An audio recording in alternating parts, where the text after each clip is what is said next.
Hello বন্ধুরা, আবার একটা রেসিপি নিয়ে চলে আসলাম। কড়াইতে ঘি দিয়ে দিয়েছিলাম।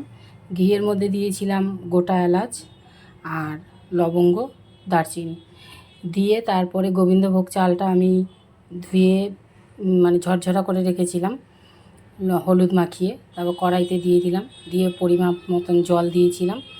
দিয়ে এখন একটু নুন মিষ্টি দিয়ে তারপরে আর একটু ওপর দিয়ে ঘি ছড়িয়ে দিয়েছি। দেখো একদম কি সুন্দর ঝরঝরা হয়েছে। দেখো বানিয়ে ফেললাম বাসন্তী পোলাও। আজকে বানালাম বাসন্তী পোলাও। ওপর দিয়ে দিয়ে দেবো একটু লঙ্কা। তোমরা কারা কারা পছন্দ করো বাসন্তী পোলাও খেতে? লঙ্কাটা আমি একটু এইভাবে দিলাম।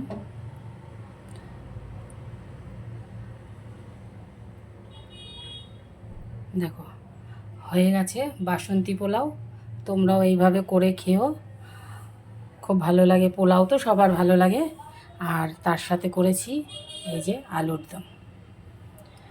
আজকে আমার শুক্রবার নিরামিষ, তার সঙ্গে আলুর দম আর হচ্ছে বাসন্তী পোলাও।